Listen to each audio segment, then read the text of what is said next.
जाकिर नाइक हिंदुस्तान का सबसे बड़ा दुश्मन आतंकवाद की पौध तैयार कर रहा है धर्म गुरु बन करके। इन धर्म गुरुओं की, मुस्लिम धर्म गुरुओं की सबकी जांच होनी चाहिए। आज ये कटघरे में खड़े हैं, आज फतवा जारी क्यों नहीं कर रहे? और मैं निवेदन करना चाहती हूँ, सऊदी अरब कोई भी व्यक्ति जाकर के इसकी गर्दन काट करके लाए, हिंदुस्तान के सबसे बड़े पेड़ पर लटकाए, तो मैं उसको इनाम दूंगी, आकर के 50 लाख रुपए लेकर के जाए। कि अगर वो एक हिंदू बालिका को ले जाएंगे तो कम से कम 100 मुस्लिम बालिकाओं को उनको अंदर कर देना चाहिए जिन्होंने इस तरह की बदतमीजी की है। हैं कुछ ऐसे लोग पार्टी में जो बकवास करते हैं, चाहे वो साध्वी हैं, चाहे वो और कोई ना योगी हैं, उनको अंदर कर देना चाहिए, उनको डांटना चाहिए और उनको निकाल देना चाहिए। माइक नंबर 1 से, अगर वहां पर कोई गैर मुस्लिम भाई मौजूद हैं, माइक नंबर 1 से। सबसे पहले तो मैं नाइक साहब को धन्यवाद देता हूं कि इस खुला अधिवेशन में तमाम लोगों की आप जवाब दे रहे हैं और अधिकतर गैर मुस्लिमों को लोगों को जवाब दे रहे हैं और संतुष्ट कर रहे हैं। मेरा जवाब यह है, मैं त्रिलोकचंद जैन, नगर परिषद उपाध्यक्ष किशनगंज। मैं जैन धर्म में, जैन परिवार में जन्म हुआ हूं और अधिकतर जो घर में जन्म लेते हैं उसी धर्म का पालन करते हैं, लेकिन मैं इंसानियत धर्म मानता हूं और तमाम धर्म की किताबों को पढ़ता हूं और तमाम लिखी हुई अच्छी बातों को मैं गहन करता हूं। लेकिन एक बात आज जानना चाहता हूं कि आप यहां केवल, जैसा मुझे सुनने में और देखने में अभी पड़ रहा है, कि आप जो बात कह रहे हैं केवल इस्लाम धर्म की आखिरी बात, इस्लाम धर्म की सारी बातों को आप कबूल करवा रहे हैं और इस्लाम धर्म को सर्वोपरि मान रहे हैं। मैं भी मानूंगा अगर आप मेरी बात को, अभी ईसाई धर्म भी है, बौद्ध धर्म भी है, जैन धर्म भी है और सिख धर्म भी है, हिंदू धर्म भी है। और धर्म क्या है? धर्म तो मैं मानता हूं पानी का धर्म ठंडा है, सूर्य रोशनी देता है उसका धर्म है, चांद रोशनी देता है वो धर्म है, हवा का बहना वो धर्म है। ये संप्रदाय है या क्या है, या किसको मानना चाहिए, या जो लोग जहां मान रहे हैं वो अच्छी बात है, या हम नहीं मान रहे हैं तो उसमें हमारा क्या नुकसान है? इसको जरा तमाम बातों को मेरा स्पष्टीकरण चाहिए कि किस धर्म को मानने से और किस बात को मानने से मनुष्य का कल्याण हो सकता है। भाई साहब ने बहुत अच्छा सवाल पूछा है और बहुत अहम सवाल पूछा है। वो कहते हैं कि वो इंसानियत धर्म में मानते हैं, सारी मजहब की किताबों को पढ़ते हैं, लेकिन यहाँ देख रहे हैं कि जाकिर बाकी लोग का हवाला देखे, लेकिन इस्लाम कहते हैं कि इस्लाम फाइनल है, इस्लाम मेन है। ये आपका जैसा कहा, इस्लाम मेन है। भाई साहब ये मैं नहीं कह रहा हूं, ये वेद में लिखा है।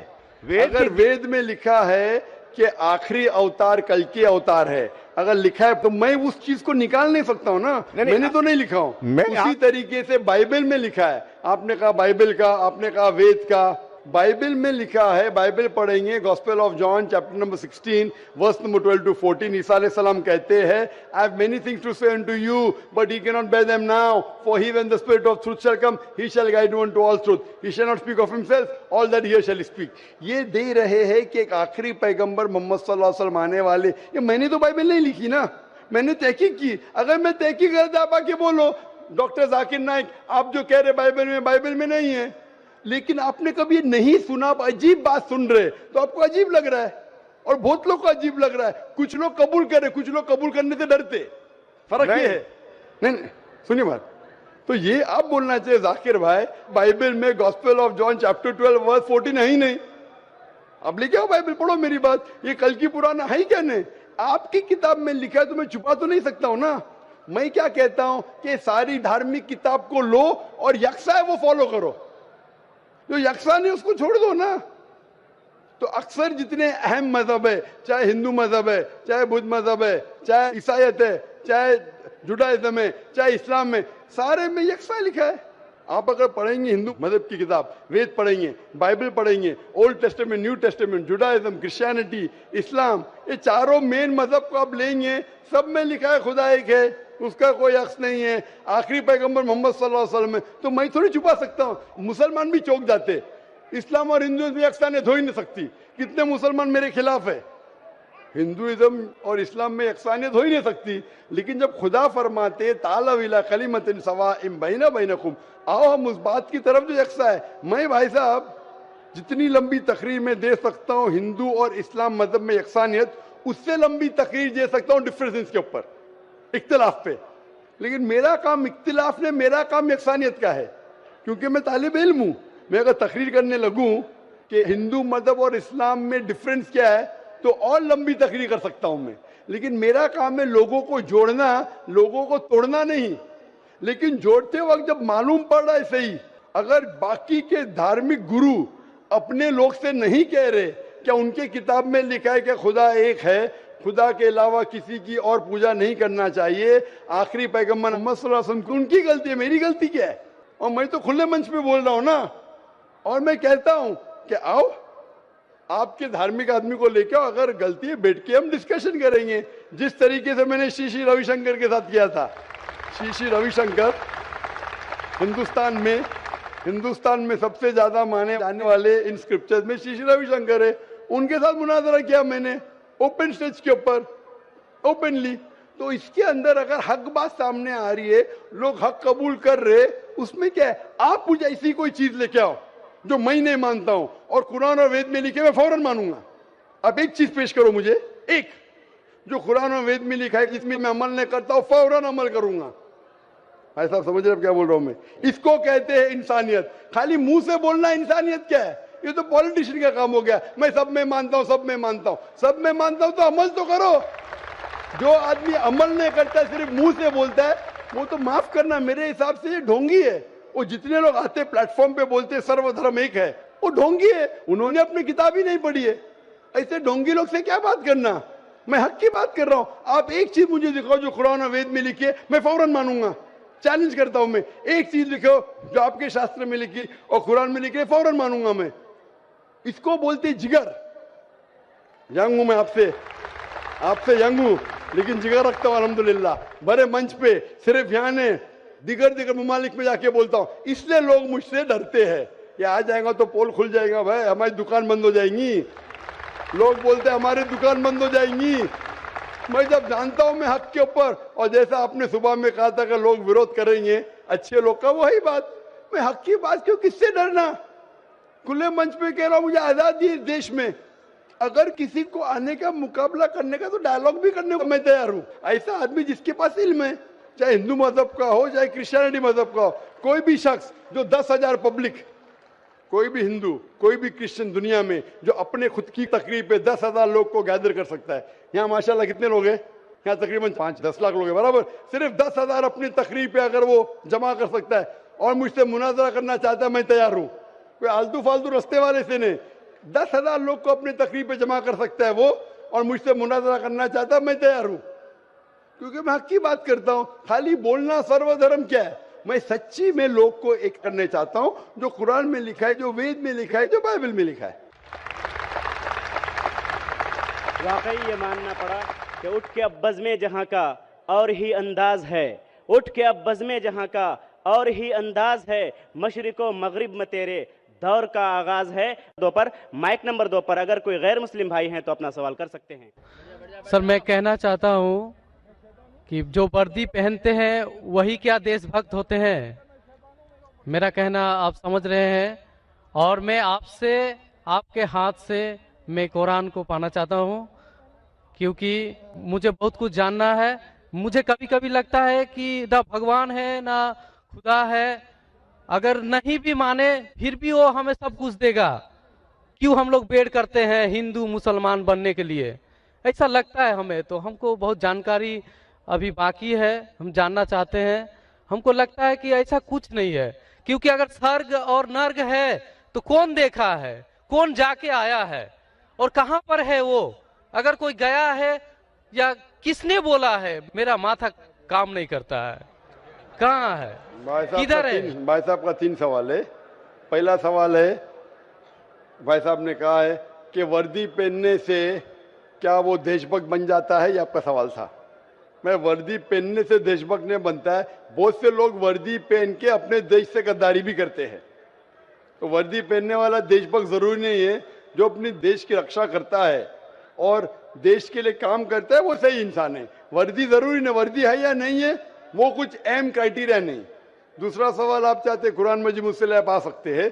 तीसरा कि मैं कभी सोचता हूं कि खुदा है क्या नहीं है, क्यों लोग आपस में झगड़ते, स्वर्ग है क्या नहीं है, किसने देखा स्वर्ग है क्या नहीं है, तो क्या करना क्या जानना।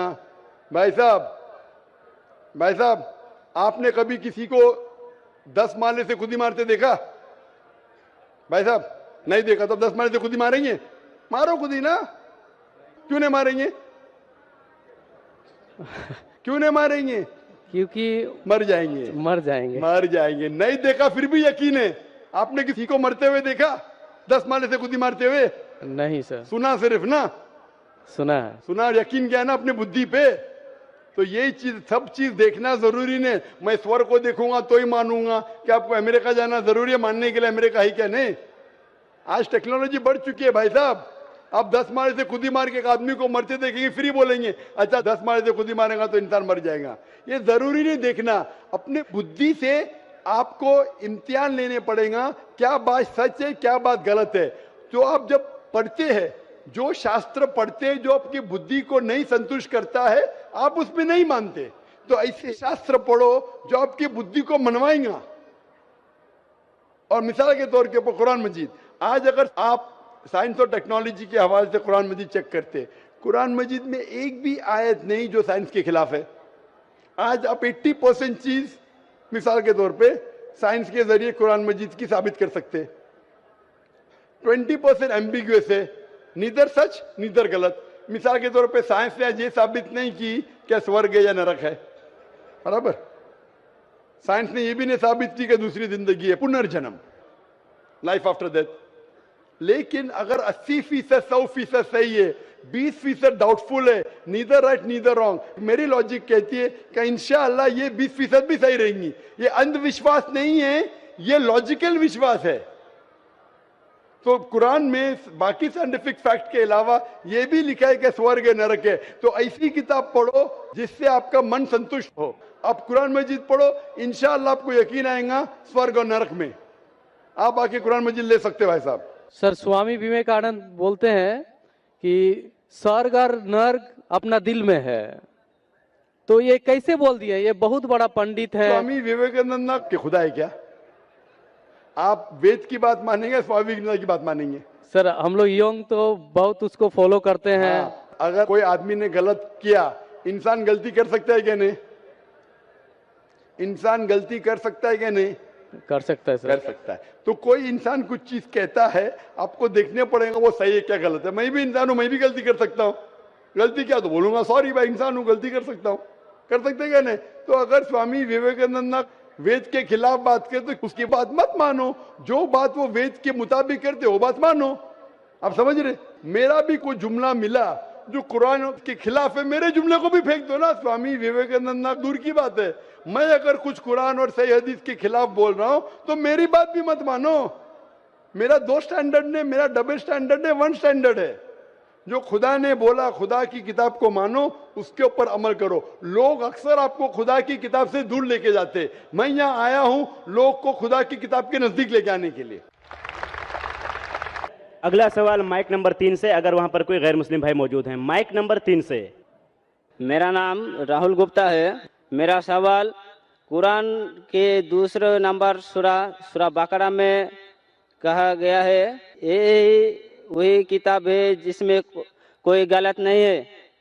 मेरा प्रश्न है, यही किताब जो कौन कौन गलत नहीं है? भाई साहब ने कहा कि कुरान मजीद में सूरा बकरा सूरा 2 में लिखा है। वो क्या कहना चाहते मैं दोहराता हूँ। वो सूरा बकरा सूरा नंबर 2 आयत नंबर 1-2 का हवाला दे रहे, अलिफ लाम मीम ज़ालिकल किताब ला रैब फीह हुदल लिल मुत्तकीन। मतलब ये किताब वो है जो हिदायत बिना डाउट, बिना शक है वो लोगों के लिए जो तकवे वाले हैं। कुरान मजीद में लिखा है कि ये किताब वही किताब है जिसके अंदर बिना शक हिदायत है तकवे वाले लोगों के लिए। मीन जो अल्लाह से डरते हैं, जो तकवा रखते हैं, ये किताब बेशक उनके लिए हिदायत की किताब है। ये मानिए सूरह बकरा सूरा नंबर 2 आयत नंबर 1 कर दो। अब हम चलते हैं माइक नंबर 1 पर। वहां पर अगर कोई गैर मुस्लिम भाई मौजूद हैं तो अपना सवाल कर सकते हैं। हेलो सर, मेरा नाम विवेकानंद दास है। मैं बीकॉम का एक स्टूडेंट हूँ। मेरा क्वेश्चन है सर कि मैं एक हिंदू का लड़का हूँ, अगर मैं मुसलमान की लड़की से शादी करूँ तो क्या वो स्वर्ग की हकदार हो सकती है या मैं जन्नत का हकदार हो सकता हूँ? भाई साहब ने वही सवाल पूछा जो एक बहन ने पूछी थी, क्या आप हिंदू है और एक मुसलमान से शादी करते, क्या वो स्वर्ग का हकदार हो सकती है, क्या मैं हो सकता हूँ? मैंने कहा गाड़ी चलने के लिए चारों पहिए यकसा होना चाहिए। कुरान के हिसाब से अगर कोई गैर मुस्लिम से शादी करते वो किसी को इजाज़त नहीं, ना मुस्लिम मर्द को इजाज़त है कि मुश्रिक लड़की से शादी करे, ना मुस्लिम औरत को इजाज़त है मुश्रिक मर्द से शादी करे। ये अलाउड नहीं है और ये गलत है और ये हराम है। लेकिन सर ऐसा हमारे यहाँ हो चुका है एक बार। तो गलत है वो, तो उसके अंदर से वो सही रास्ते पे यकसानियत देखो क्या है, उसके करीब आ जाओ। जो हिंदू और इस्लाम में यकसानियत क्या है, खुदा एक है, मूर्ति पूजा नहीं है और ये मानो कि मोहम्मद सल्लल्लाहु अलैहि वसल्लम आखिरी पैगंबर है। यकसानियत के ऊपर आओ तो इंशाल्लाह दोनों स्वर्ग में जाएंगे। Thank you sir. ये आखिरी राउंड चल रहा है, अब हम बहुत ही जल्दी में चलते हैं माइक नंबर 3 पर, अगर कोई गैर मुस्लिम भाई मौजूद हैं। सर मेरा नाम सुरेश है, पूर्णिया जिला का चिमनी वार का रहने वाला हूँ। मेरा सवाल है सर, अगर मम्मी पापा अपने ज़मीन जायदाद से हमें बेदखल करते हैं तो हमें उन पर कोई दबाव डालना चाहिए कि नहीं, उस पर मेरा भी हक बनता है या और कुछ? फिर भाई साहब आपका सवाल है कि अगर आपके मम्मी पापा आपको जायदाद से बेदखल करते हैं तो वो सही है क्या? सही है, और उस पर हम उनके ऊपर अब कोई दबाव डाल सकते हैं कि बेदखल नहीं? क्यों करे? कुछ आपने गलती की? गलती नहीं सर, ऐसा भी होता है, गलती भी होते हैं और नहीं भी होते हैं। मैं पूछना चाहता हूँ क्यों आपके वालिद वालदा आपको अपने जायदाद से बेदखल करना चाहते हैं? सर जैसे कि मैंने मतलब कोई गलती किए हुए हो या मतलब क्या गलती जानना चाहिए ना। कुछ गलती की सजा है, कुछ गलती की सजा नहीं है। जब तक आप गलती नहीं बोले, अच्छा मुझे गलती के लिए किसने सजाए मौत दी, अरे क्या गलती की है? आप गलती नहीं बोले तो बोलूं कैसा मैं सही या गलत? तो हर गलती की अलग सजा होती है। जब तक आप गलती मुझसे नहीं बोलेंगे मैं जवाब नहीं दे सकूंगा। सर मम्मी पापा का कोई बात बोले और मैं उनसे इनकार कर दिया हूँ। आमतौर पे अम्मी चाचा की छोटी मोटी बात नहीं माने तो वो आपको अपनी जायदाद से बेदखल नहीं करना चाहिए। अगला सवाल माइक नंबर 1 से, अगर वहां पर कोई गैर मुस्लिम भाई मौजूद हैं। माइक नंबर 1 से। I am Vijay Bhutra and I am in the profession of making resins, which is very similar to yours. We make chemicals which bonds certain plywood. So मैं भी जोड़ने का ही काम करता हूँ जो आप by way of your spiritual. I had been to airport, we received you. I had been here yesterday. I was today again in your conference, and I am here right from beginning. During the entire session, what conclusion I have arrived from your lectures about 3 things. You have told Murti Puja is not acceptable. That is what I gathered from your. It is not acceptable even in the Vedas. You have quoted certain rituals, certain this one. मैंने वहाँ की कुछ श्लोकें आपने पढ़ी. Let me tell you, I am not aware of the Vedas and Upanishads. I am aware of little bit of Bhagavad Gita, which we take it priority even if much more weightage than the Vedas and Upanishads. Then you have told yesterday that other than Quran, please excuse me, I am not underestimating Holy Quran. Not at all, my intention is not at all there. But you have told Keval Quran He, you have added the word yesterday, He is the law of today which can rectify the people today. You have undermined the entire others, not even Bible, even Gita, everything. Nothing is relevant today, only Quran is relevant. I am coming to sir. Please excuse me, you will have to give me some time. Because I personally would like to meet you also. And then third, you have touched all 3 days, Kalki Puran, which you have told ki Paigambar is the last avatar. There will not be any avatar. For that also, you have given illustration from Vedas. Now let me tell you, sir. नहीं ऐसा है sir, मैं अब मैं कर देता हूँ sir. 10 बज चुके हैं फिर भी मैंने मौका दिया।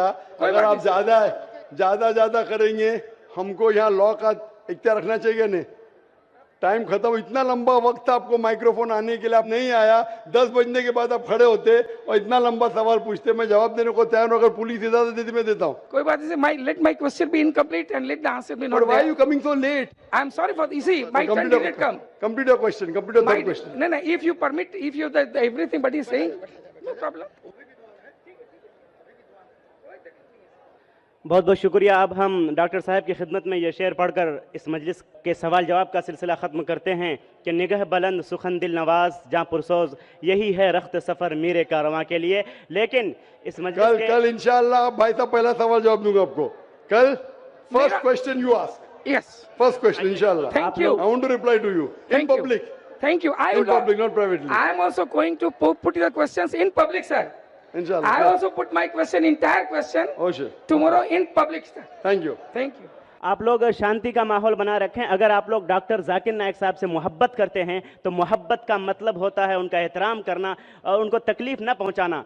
कोई ऐसी हरकत न करें आप लोग जज्बात में आकर के, मोहब्बत में आकर के कि जनाब डॉक्टर जाकिर नायक साहब को तकलीफ पहुंचे। आखिर में हम तौहीद एजुकेशनल ट्रस्ट किशनगंज के चेयरमैन जनाब मोतिउर रहमान साहब से गुजारिश करते हैं कि आएँ और आखिरी कलिमात शुक्राने के साथ पेश करें और इस मजलिस के अख्ताम का ऐलान करें। जनाब मौलाना मोतिउर Rahman Madani sahab, chairman Tauheed educational trust Kishanganj, organiser Roohe Rawan Kishanganj piece convention. बिस्मिल्लाहिर्रहमानिर्रहीम, अल्हम्दुलिल्लाहि रब्बिल आलमीन व सल्लल्लाहु वसल्लम अला नबिय्यिना मुहम्मद व अला आलिहि व सहबिहि अजमईन, अम्मा बाद। क़ाल अल्लाहु तआला लइन शकरतुम लअज़ीदन्नकुम व लइन कफ़रतुम इन्न अज़ाबी लशदीद। आप अगर शुक्रगुजार हैं तो अल्लाह आपको और मज़ीद नवाजेंगे। ख़वातीन व हज़रात, आज का दिन किशनगंज के लिए एक दूसरा तारीख़ी दिन साबित हुआ। किशनगंज पीस कन्वेंशन का दूसरा ये दिन था। बहुत पुरअमन और शांति के साथ हमारा ये आज का प्रोग्राम इख्तिताम पजीर हो रहा है। मैं अल्लाह रब्बुल आलमीन के शुक्रगुजार हूँ, फिर हमारे मुहतरम डॉक्टर जाकिर नायक हफ़िज़हुल्लाह का, और उसके साथ साथ हमारे ज़िला के प्रशासन का बहुत ममनून और मशकूर हूँ कि वह हमारे साथ हर मोड़ पर हर तरह की ताउन फरमाएँ। और मैं आप सामीन का भी बहुत बहुत शुक्रगुजार हूँ कि आप शांति और पीस के साथ आज का ये प्रोग्राम सुने। मैं कल इंशाअल्लाह आप लोगों का इंतज़ार करूँगा, लेकिन गुजारिश होगी आप लोगों से कि पुरअमन और शांति के साथ आप आएँ इस प्रोग्राम में। इन्हीं चंद कलिमात के साथ मैं अपनी बात को ख़त्म करता हूँ इस दुआ के साथ, सुब्हानक अल्लाहुम्मा व बिहम्दिक अशहदु अल्ला इलाहा इल्ला अंत अस्तगफिरुक